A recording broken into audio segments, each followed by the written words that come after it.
make it there and can make it back. Salutations and shit, folks. Welcome back to another episode of Travel and Shit, where I, your host, D. Carey, have an experiential conversation about the nuanced ways that travel intersects with regular life. So, heads up, my neighbors is neighboring. They are outside because this is, I don't know if it's surprising or not with global warming being as prevalent as it is, but the weather's pretty nice. So I get it, get out there and enjoy what little bit of great weather we have, but it's a weekday and it's 8:30 in November and they are carrying on. So in advance, I am hoping that it is not a distraction to you guys because the show must go on. So this week, I wanted to stay on trend with keeping it simple. I have a vacation coming up that I cannot fucking wait for, and I am not going anywhere. Partial fib. May be visiting my brother for his birthday, and he does live further up east in New England, so might be doing a Rhode Island trip. That is still in the air. We're not 100% sure about that just yet, but otherwise, no trips. Week off from work. I scheduled a few like administrative tasks, like stuff for the car, stuff for the dog. Adulting, if you will, during the week, hopefully with only the senior citizens and not too many other people out in the streets. That being said, I am really looking forward to just being in my house and doing a lot of nothing. Hopefully not even laundry. I will hopefully have my laundry done before then. But in the spirit of keeping it simple, I just wanted to touch on a few different experiences I've had through my travels that have absolutely reinforced the notion for me to just keep it simple, stupid. That was one of those quips, one of those sayings, if you will, that I learned growing up, the KISS method. Keep it simple, stupid. Sweetie, shorty, whatever, actually sounds better than stupid, right? But say all that to say, there have been experiences in my, I don't want to say travel life because travel life, real life, still my life, right? But there have been experiences that I have had in my travels that have reinforced the notion of sometimes less is more, right? Sometimes the best time is less time. Whether it be less time making plans, whether it be less time in a destination, whether it be less time stressing, sometimes best time is less time. So jumping in first, itineraries. I am not a fan of packing it all in. I am not a fan of doing the most while still also doing the most, right? I like to get the biggest bang for my buck. So while I don't want to go or spend money to go visit someplace or to reach a certain destination and not do anything or to not experience that space, what I also am not a fan of and what I won't do is overpack my schedule. I don't like an overpacked schedule when I'm being paid. Right? I don't like having a lot of things to do at work. So it would follow that I would also, well, at least for me, in my experience of self, it also follows into my life of leisure, into the kind of more luxurious experiences of life. And I don't necessarily mean like luxurious in terms of price point, but luxurious in terms of the scarcity of which it happens. Something that is a luxury isn't always just something that is expensive. It is just something that you don't do often. Sleeping in late is a luxury because it's something that people that work, say a 9 to 5, a traditional 9 to 5, where we have to wake up, report to a destination or a location, or even if we do work from home, you wake up and you still got to log in, clock in, or, show face or show your presence or, show proof of work if you will. So I also don't want to do things that are unfun and uncomfortable on vacations. I would like them to consist or stay a constant luxury. I would like them to stay in a space of enjoyment. Now, I will say that with the caveat of I don't quite ever really enjoy waking up early, especially for like early pickup times, right? For like a sunrise hike or for a day trip where the meet point is maybe like an hour or so away from your destination, or most trips, not trips, but most, say, day tours or, group trips or tours. There's like group shit, if you will. A lot of the things that are going to be for, say, a substantial amount of time during the day are going to start wild early.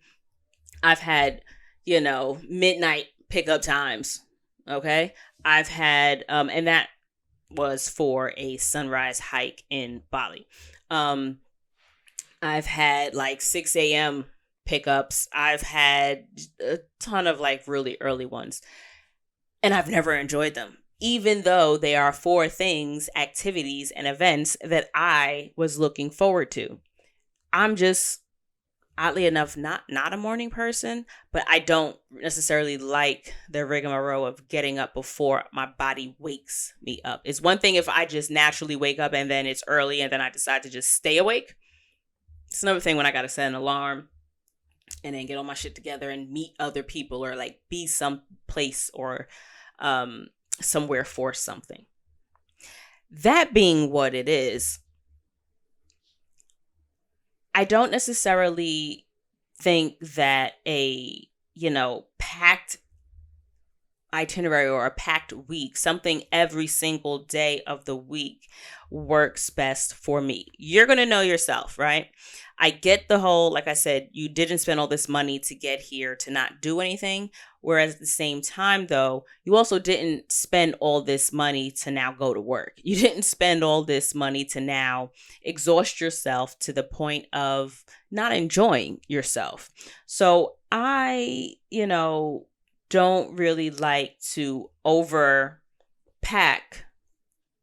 my, and we'll get to packing later, but I don't like to overpack my vacation week. So there have been some trips, and Tel Aviv is one where I will admit that there was a little regret for not doing something that presented itself as an opportunity. So in Tel Aviv, there was an opportunity to do a day trip to Petra in Jordan.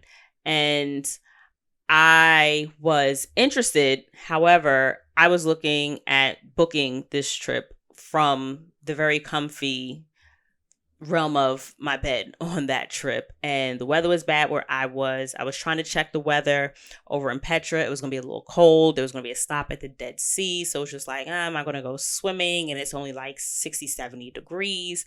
No. But it was one of those things, the opportunity, and I'm just like, but opportunity for what? I would have had the opportunity to experience that location. I would have had the opportunity to experience, say, meeting people on the bus or in that area.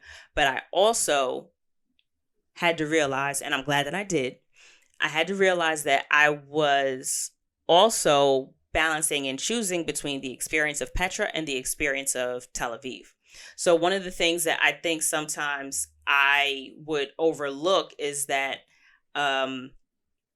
while it made sense to do, say, as many stops as you could from a certain area because of your proximity to these locations. So I'm all the way out in Israel. Well, I can hop to Jordan. It's going to be a nice little, relatively inexpensive bus trip to have them take me to a place that I'd be interested in visiting.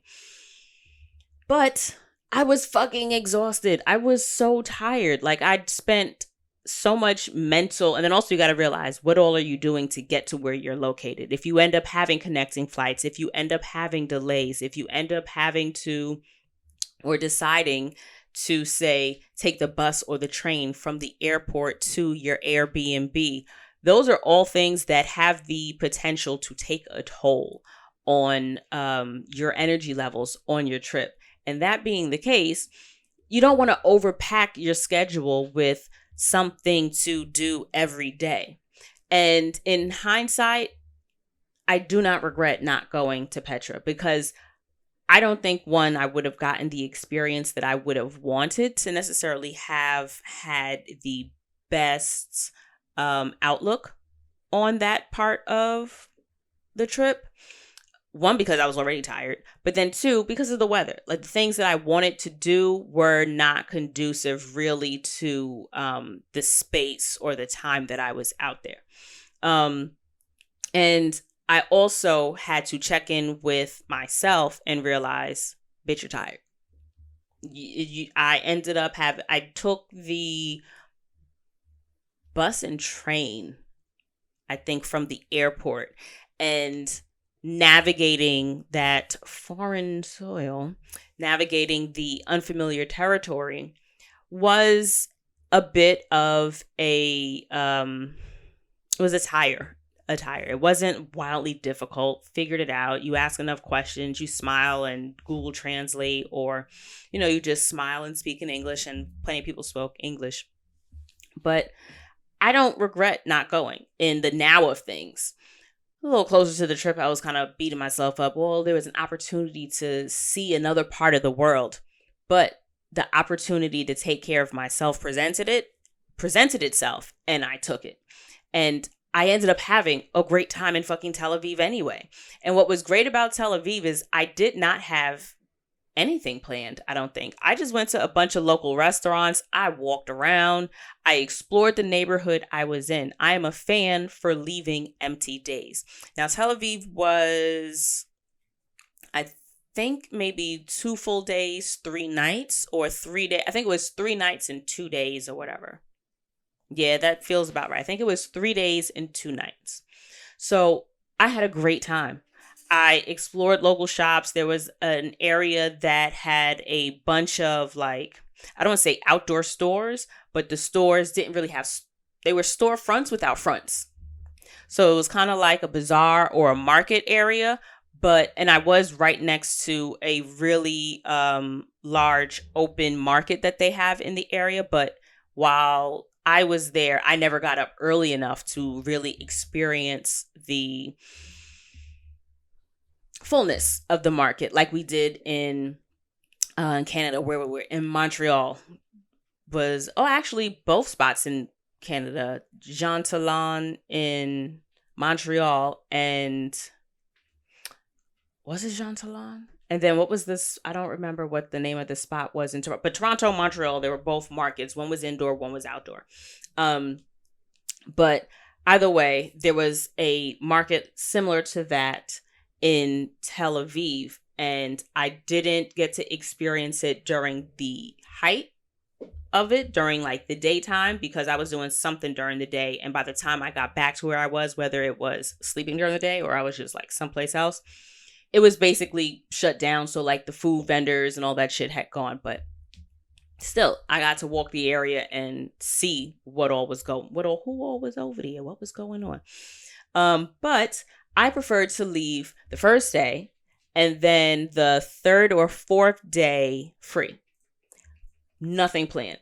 I say the first day specifically because I would not want to be arriving late, whether it be from a delay, whether I ended up getting lost. Anything could possibly fucking happen.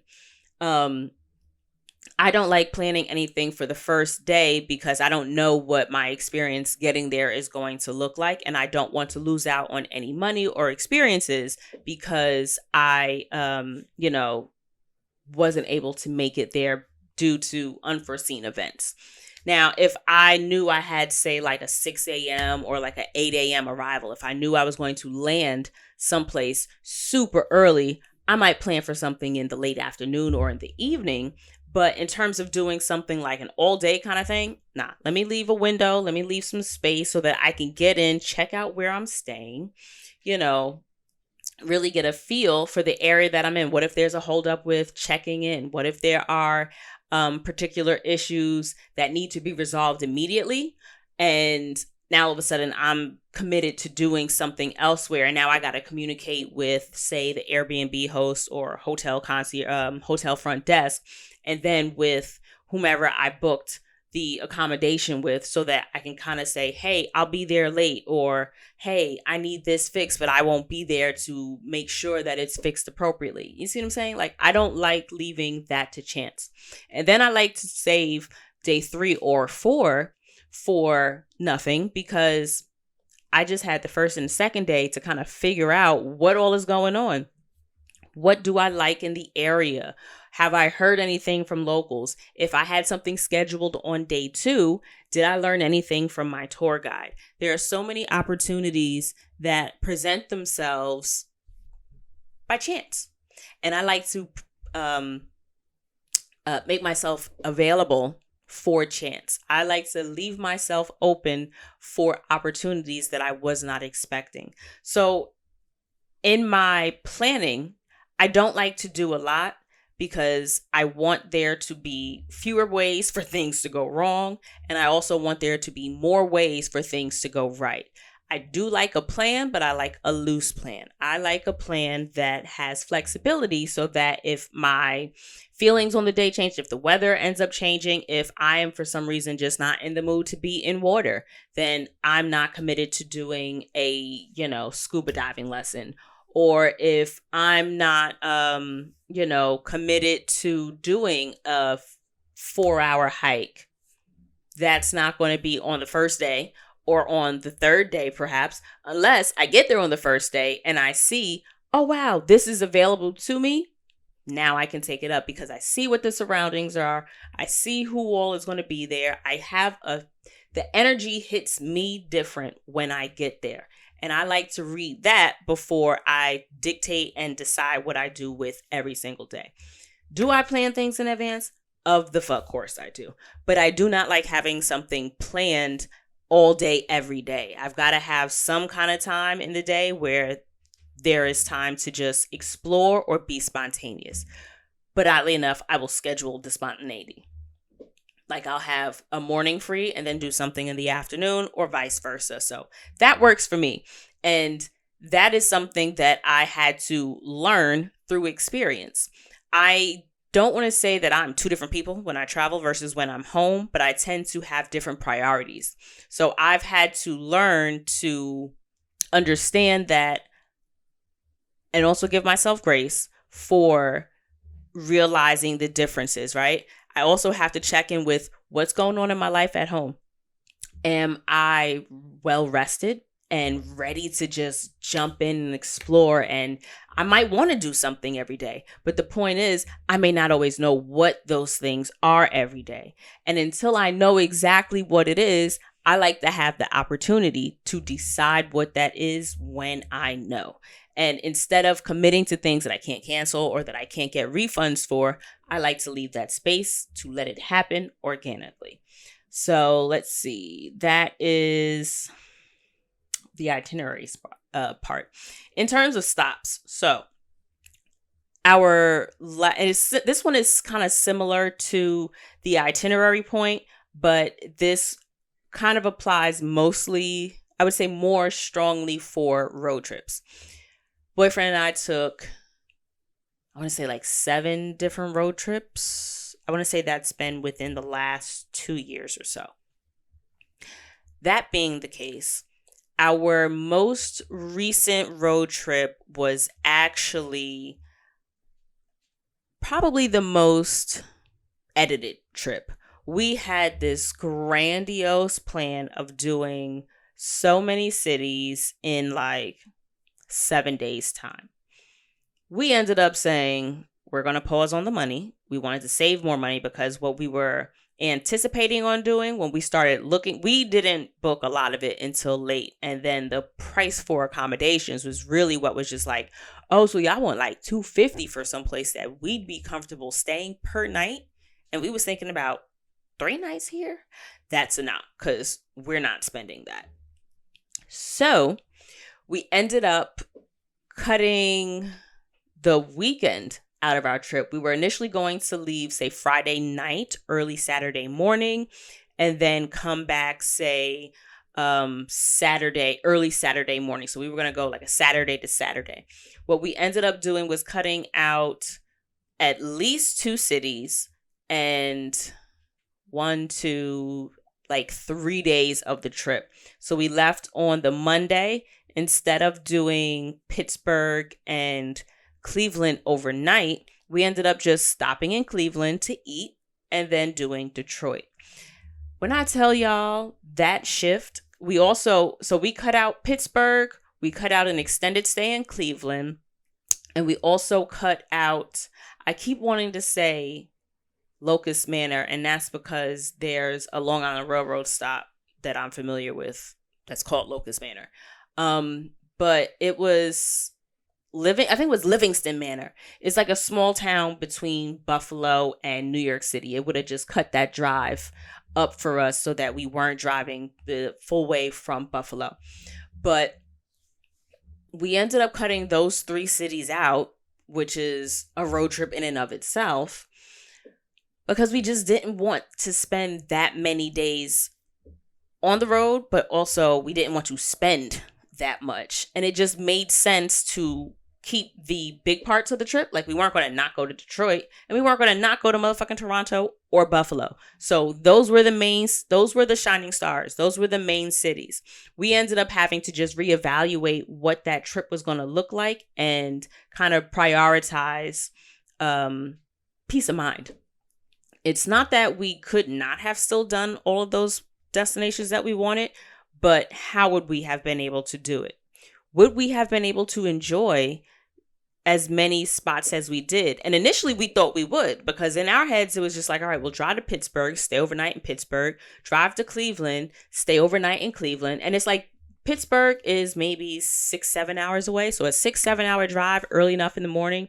You stay for the day. You have all day the next day to hang out. And then you just drive like the 3 hours or so to the next city, sleep, wake up, spend all day in that city, sleep, wake up, drive to the next city, spend, sleep there, then wake up and spend the whole day. So it made sense, right?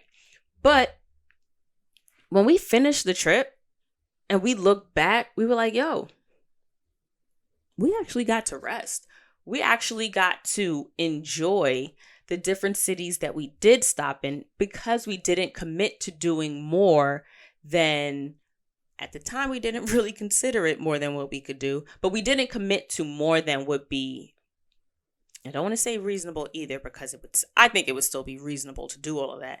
It's just got to be reasonable for where you are at that time and what your priorities are. Our priorities were not to spend that much, so we ended up cutting back.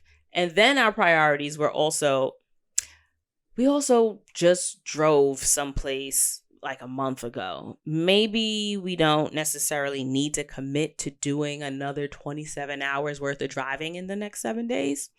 Let's see if we can switch some things, pull some strings, and boom, we had the best fucking trip. And it was because we did less. Had we done more, I don't think we would have been able to enjoy ourselves as fully as we were able to. We had space and time to explore, and we also had space and time to enjoy. When I find, in my experience, when I am committed to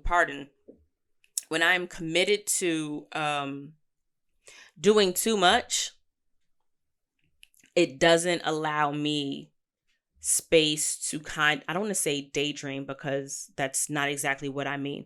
It doesn't give me space but I think daydream came to mind first because it's a similar sentiment, if that makes sense. I like to be able to kind of wander. I'm not my mom's going to laugh at this, but I'm not really like a time committed person. I don't necessarily like structure and routines. I would rather kind of be a free spirit about it all. I would rather say, okay, well, you open at 9. I've got a reservation at 10. All right, I'll get there like 10:05, but I also don't want to have to then be at this part of, say, like an exhibit at 10:30, and then be at this plaque or this area by 11, and then that doesn't work for me. And that's what it felt like the road trip was going to be had we kept all those stops in. We ended up giving ourselves times to say, well, you want to eat at a bar? You want to eat at a restaurant? You want to try someplace that we haven't tried before? Or do you want to just do something that we know we're going to like so that we can commit to doing something else? What about this part? We didn't know this was going to hear. Let's just go to the park. We didn't have something planned, or we didn't have what do you call them? Accommodations at another destination that we had to get ourselves to. And that was another really important thing about free time and not having as many, I don't want to say committed again, but not as many pre-booked or scheduled different stops, accommodations, because then you have to be there at that time, right? Or you're losing money. So if you decide, you know what, damn, I really like it here, I want to do more of this, I want to do this, or I want to go here, or oh shit, we hit it off, let's link up with this group and we could all go get drinks, or we could get dinner. Had we had the extra destinations booked, we wouldn't have had those opportunities, because we would have had to commit to that deadline, because we already paid for the room. So now we do have to get in the car and we do have to pull off. We could get up whatever time we want to get up pending checkout, and then kind of just like, fuck it, we'll get there. We'll like, there's no rush, because we gave ourselves the extra space. And that realization didn't come until after we'd already done it. We went into it kind of like, ooh, I don't know, like, might regret it, we'll see. And we didn't. We ended up having such a good fucking time. And that's because we did less. We did not pre-commit ourselves to doing so much that it wouldn't have been enjoyable. We would have gone here, here, here, here, and would have been accomplished. But what would have really been accomplished? Meeting deadlines or having a good time? And I think that I am resistant to deadlines enough in my regular life that I do not necessarily want to impose them on my luxury life or on my fun life in my off time if I don't have to. So stops and, extra stops, if you will, in terms of stops, like not just stops, because stopping is good sometimes. That is the point in what I'm getting at here. But extra layovers, destinations, and touch points in terms of places to be. You don't have to overdo it. Not saying to stay in one spot for 7 or 9 days if you know that that's not your flow. But consider, if you've got 9 days, maybe break it down to 2. Maybe break it down to 3, and not like every other day in a new place. Give yourself space to enjoy where you are. And not to say that a quick trip isn't going to be enough, or not to say that maybe an overnight trip isn't a great option, but do not oversaturate the time that you do have to the extent that it is something that is less than enjoyable. Have an awareness of where it is you are in your current time, like in your current timeline, your current space. What does work demand look like? What is your personal life looking like right now? Are you in a space where it's just like, wow, everything has been going smoothly, or it's been going slower than I really want it to be at work, or everything's copacetic on this. I actually need some excitement. Add the excitement, right? But you don't necessarily have to do it in the ways that you think you need to do it. You don't have to make it so that you are constantly, because if you want to keep bouncing around, if you want to keep moving, you don't necessarily have to do it in different locations. You can explore different areas in the one city. You can explore different areas in surrounding neighborhoods, but you don't necessarily need to be at different state, a different city, a different country. And I've been guilty of that myself. I've absolutely had layover after layover. I've had trips where I've been to like 4 different countries, 5 different countries in a week. Was it a good time? The fuck it was. Absolutely. I had a great fucking time. But I'm also realizing the more experiences I have in travel, the more I'm able to adapt it in ways where I feel as if I'm not necessarily missing out. I will say that in the beginning of my travel experience, and this may be similar for you and it may not be similar. You may relate and you may not. But I know that in the beginning of my travel experience, I felt as if I had so much catching up to do. I felt like I had to see so much, but that was because I think I was operating in a space of lack. I'd spent so much time not traveling. I'd spent so much time not exploring and going places and meeting people and having new experiences that I kind of felt a real excited desire to just do as much as possible. And while I am encouraging many of us to rest and enjoy the simplicity of doing less, I also don't want you to just totally disregard what your spirit is saying, right? So if you're new to travel and you're like, nah, sis, I hear you. Calm is cool, but I'm ready to do it all. Lean into that. But keep these things in the back of your mind so that if something feels off, you have a couple of different options with which to shift, or different places with which you may want to scale back if you feel as if you're feeling yourself get tired, right? So you can consider, all right, maybe I don't need to do as many things while I'm at all of these different places. Or you can say, I do want to do all these different things, but maybe not in as many places. So between those two things, right, itineraries and stops, they're very similar, but also different. So itineraries, just to make sure that we're clear, when I was referencing itineraries, it was more as it relates to the different things you're doing while you're wherever you are. You could be in 7 different places in this vacation or in this trip or in this travel experience, as you decide is going to be appropriate for you in this trip. However, you don't necessarily need to have something planned in advance before you get there for all 7, 9, 4 days of your trip. You can absolutely leave some time or leave space in the 4 different destinations that you're going to be in that week, or in the one destination. Either way, leave some space. If the spirit is saying that that's what you need, try to leave some space in your itinerary. You don't need to book every second of your day. Similarly, you don't necessarily need to be everywhere at once. You don't need to see every country in a 500-mile radius just because you're in that region of the world. Would it be great? Yes. But you know, it'd also be great having a great time where you are, having a great experience, and really getting a feel for the location that you're in. If you know that you have to do a layover, or if there are places that you have bucket lists, want to check off and things to experience, absolutely take advantage of it. But do it in a sense that you are keeping in mind what is going to be best for your enjoyment of the trip. Are you an explorer?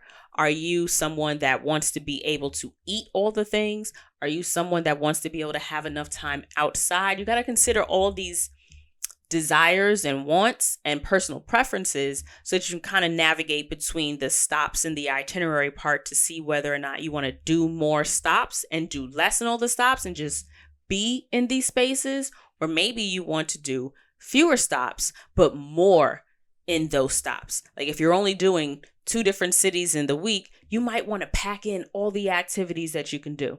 But if you're going to do, say, 3, 4 different cities in a week, you might want to scale back and do less, but see more, maybe walk around more, or do a restaurant in every spot, or do a museum in every destination, whatever that may be. But find that balance between the itineraries and the stops that will give you the most enjoyment for the time that you have and the destinations that you want to hit. Last 2 parts are lodging and packing. So with lodging, I realized that, what was it? I had written down exactly what. Okay, so check this out. There's getting to the beach, and then there's being on the beach, right? So I have learned I have learned that it is, I'd say 9 out of 10 times more beneficial to spend the money to stay in the area that you want to be in. This is a hill I will risk my life on. Don't know if I'll die, but this is a hill that I will risk it on, okay? Because I've mentioned this plenty of times, and there are certain things worth repeating. This is one of them. I truly believe that it is worth your money to spend more to stay in the area that you want to be in. However, once you decide where you want to be based on what it is you're interested in doing, I'm a beach girl, not a pool girl. I will absolutely always take an accommodation with a pool if I have the option. However, I don't necessarily need to pay up for a pool because I know I'd rather be on the beach. Now, if I can afford to, say, do a beach accommodation that has a pool, best case scenario, right? However, I've learned that I don't necessarily need to pay up for the space that has the better list of amenities if I ain't going to be in the house all the time. If I know the weather's going to be great and my ass is planning to be ass out on the beach, I don't need, say, a suite. I don't need necessarily, let's say, no, I would never need 2 bedrooms. I'm trying to think of, okay, so Columbia, right? Columbia was one of the most underwhelming accommodations I've stayed in. Perfect location, though. Perfect location. When I tell you, I was basically walking distance to anything I wanted to really do in the immediate area. I was straight. I could walk to stores. I could walk to restaurants. I could walk to like the main square, city center, if you will, in the area that I was staying in. I could walk to wherever my taxis needed to pick me up from. I was straight. But when I tell you, baby, that room was kind of bare. It was in like a really cute little community. It was, you walk into a doorway off of the main street, and the main street was actually a side street. It was one of those streets that has all the umbrellas lined up on nothing. It's just like a bunch of strings or ropes or whatever, but the floating umbrellas, if you will. I stayed on a block that had those.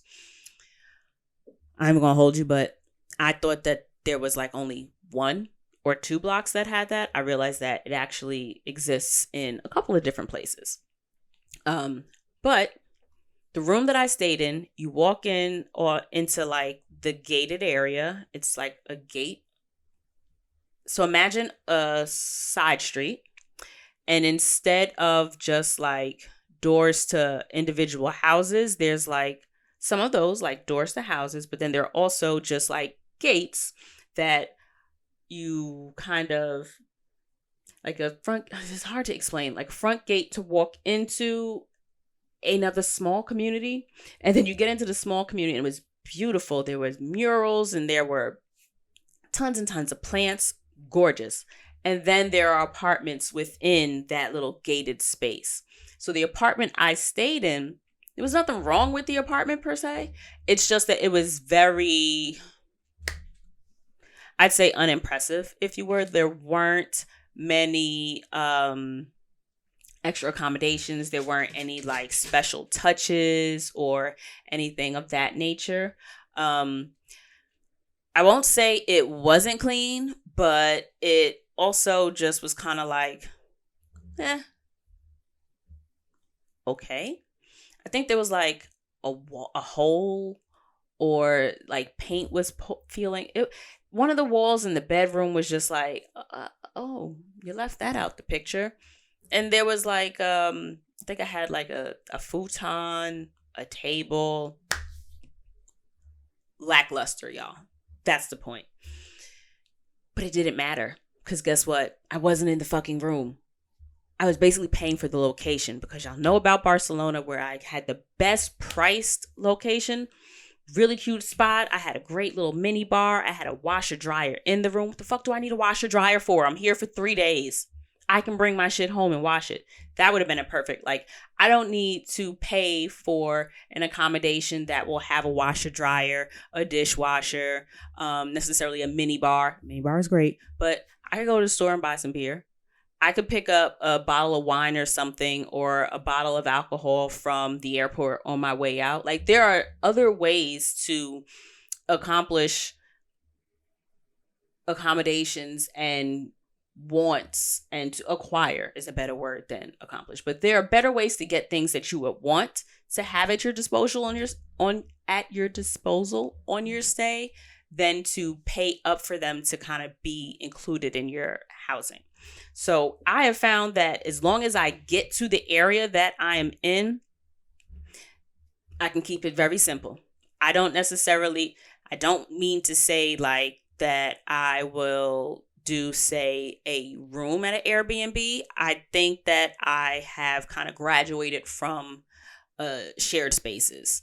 I'm not really interested in doing shared spaces, especially now that it's my partner and I traveling. We don't need to share nothing with you. Whole space, that's the preference. Now, if I say I do not mind, however, separate shared spaces. The spot that we went to in North Carolina, it was a great location. We would say maybe 45-minute drive from where the wedding was, maybe 30 minutes.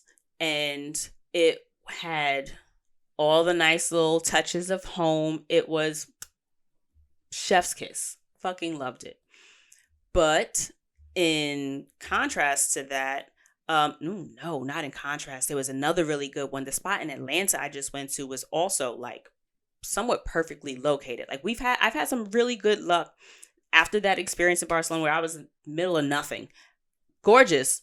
All these great little amenities, but it was so out of the way that the amenities didn't really matter. The view made up for a lot, but I also ended up missing out on a lot of things because I opted for the amenities that the location had and didn't really pick up on what it didn't have, and that was proximity to things that I actually wanted to do. So while I was surrounded by beautiful mountains, I wanted to see the city. While I was expecting to, just hop on a shuttle to get to the hotel, that wasn't an option, but I didn't know till I'd already booked the accommodation. So I have found that spend the money to get in the area you want to be, and then all those little extras. How long are you going to be in the room? How long are you going to be in the room? If you know that you want to be out on the beach, if you know you want to be out in the city, if you want to bar hop, if you want to go to the museum, if you want to walk and be in nature, you want to go to the parks, you want to hike, whatever the fuck it is you want to do.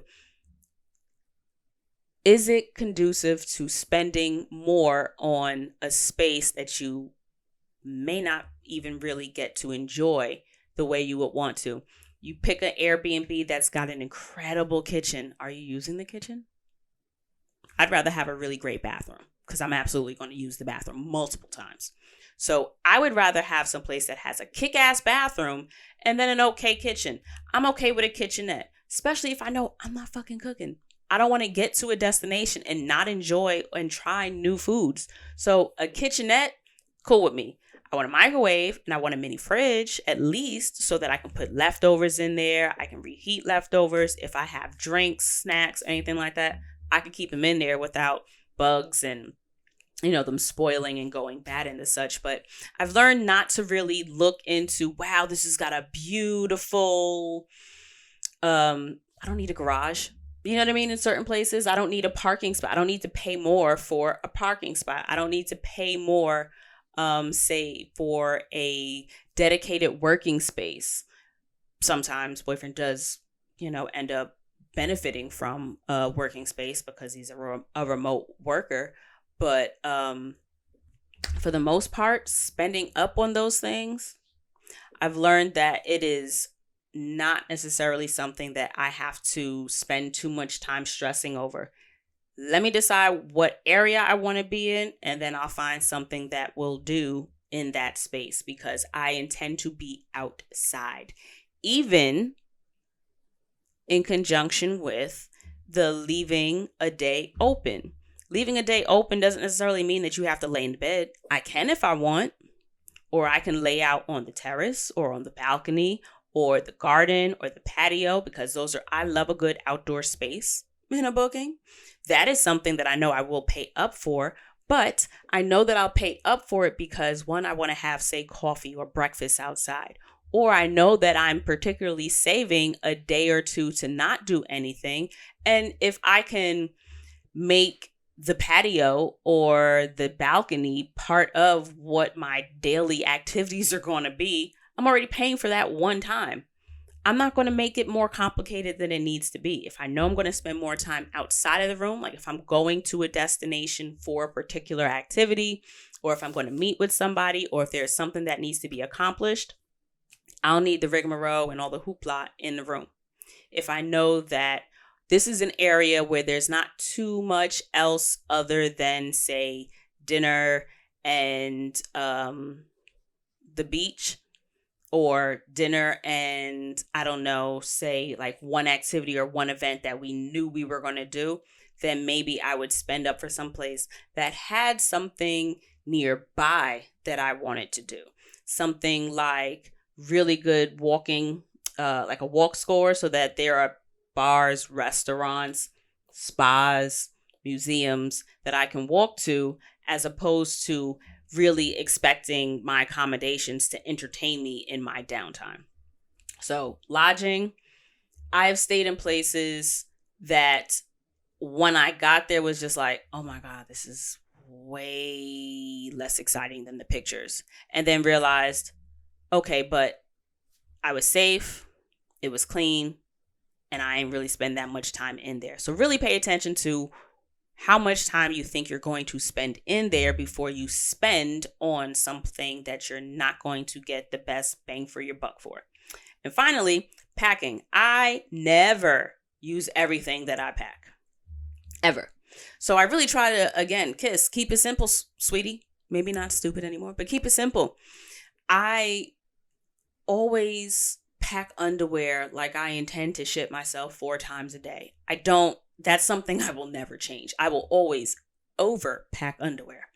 However, all of the rest of the things, I promise I never use everything I bring. And it's not to say that the anxiety of not having something that I think I may need doesn't exist, but I've had to just let it go sometimes. I also realize that I'm an adult who thankfully has some amount of disposable income, not lots, but if there's something that I really need, I can just get it while I'm abroad. So that fine line of what I can buy if I need is generally where I will lean one way or the other in terms of whether or not I'm going to pack it. If it's something that I'm not sure I'm going to use and I know I can buy it at the destination, I'm going to leave it the fuck behind. Or I'm not going to stress myself about, do I have enough of this, or do I need many options for this? I always need a pair of shower shoes. I always need the right toiletries. I need toothpaste. I need, I need soap. I always bring my own washcloth because a lot of places don't give you a washcloth. There are certain things that you know that if you don't have, you're going to be a little upset. But if you forget a toothbrush, can you not buy a toothbrush? If you forget deodorant, you can buy deodorant. There are things that you can absolutely replace or pick up when you go other places. Now, the catch is you may not get the shit that you want or that you're used to. The brands that you're interested in may not be available. Or if the brands are there, they may be in a different language or they may be exuberantly priced. So those are things that you have to kind of consider. But like all the extra clothes, and by extra, I mean, I still have like a pair of pants and a different shirt for every day. I'll probably wear like the same jeans home. Like I'll probably wear the same jeans on the plane there and then on the way back. Or, and I'm also not that big. So like all my shit can fit generally in a carry-on for the summer. Winter gear in a carry-on, admittedly, is a little bit more difficult. But I had my luggage lost one time and only one time. They ended up finding the luggage, but it's an experience that I never forgot. I was on my way home from New Orleans, and I had a checked bag, I had a large suitcase, and I think probably like a backpack. Y'all, I, even in regular life, like me, D, on the streets, I don't even like pocketbooks. My hands need to be free. I don't need to have anything that I can possibly like put down and forget. Shoulder bags, crossbodies, backpacks. Those are my jams. So I generally carry a tote bag, or I'll carry like a crossbody Telfar or a backpack. Like those are my go-tos for all the little sorted shit that we need to have on our person. Other than that, I don't like clutches because I always feel like I'm going to leave my clutch unless it's like a formal event kind of thing. And I don't like handbags that I can't like put on my shoulder. I don't even like bags that I can put on my shoulder because that just makes me think of school. Like I got books on my person. They get heavy. My back hurt. I don't want to do all of that. So I know me. I know that I don't want to be responsible for carrying things around. So I try to travel light. Also, if I'm running late, if there's a delay and I'm close to missing my connecting flight, or if, say, they don't bring, like, I've heard horror stories about people losing luggage. I remember a cousin of mine, shout out to Rachel, was a professional dancer. This was back probably, I'd say, the 2010 era. She was dancing for Neo. This was a show she had out in Brooklyn. I remember it was July, so it was hot as shit. And you just sit on a plane. You do all this coming and going. You're moving and you're dropping. You're pulling up. You do so much moving around, right? Finally get to where you're going, and they don't have your fucking bag. Makeup, costume, change of clothes, your fucking soap, your toothbrush, everything was in there. So you're still at work. Well, by you, I meant my cousin. So she's still at work. So she has to still come run the show, dry run or rehearsal, whatever you want to call it. You do all of that. It's fucking boiling hot. So you're sweating even more. It's just, she was so fucking miserable and gross. And then you're working now with, in the back of your mind, I still have to do all of this, not even knowing if I'm going to be able to follow through and do the show because I don't have my shit. Thankfully, it worked out fine. Her luggage ended up getting delivered in like the 11th hour and went on. It was great performance. But between that and the time the airline lost my luggage on the trip back from NOLA, I've learned not to do a checked bag. Only way I end up with a checked bag is if they do a gate check, and that is for the safety of everybody on the plane, convenience of a lot of different things. I get it, don't like it, but that's why I always have all my necessities, like my necessities and my valuables are always on my person. I also like to have one of those 37 different pairs of drawers that I will always have with me. Like 2 pairs of underwear, change, like at least a new shirt or whatever, maybe a pair of leggings, or like always have like a quick change of clothes in your backpack or whatever you're always going to have on your person. Just God forbid you end up getting separated from your larger luggage, because I understand that not everybody has the ability health-wise or just preference-wise to not check a bag, right? If you have certain things that you have to have with you, like say you're traveling for work and you've got a lot of equipment, you're going to keep your equipment on your person and then you're going to check all your clothes, right? So I get that. That makes sense. Like, I'm not the kind of content creator that needs to carry, cameras and dollies, and I don't need all that. So my carry-on is fucking clothes. It's all the rest of my shit. It's anything that I'm going to need for that trip. And that is convenient for me because I like to be able to pick up and go. I don't like being forced to wait for things that are outside of my control. I like to be able to come and go should it be necessary. If I'm in a rush because there was a delay in my flight and now I'm possibly going to miss my connecting flight.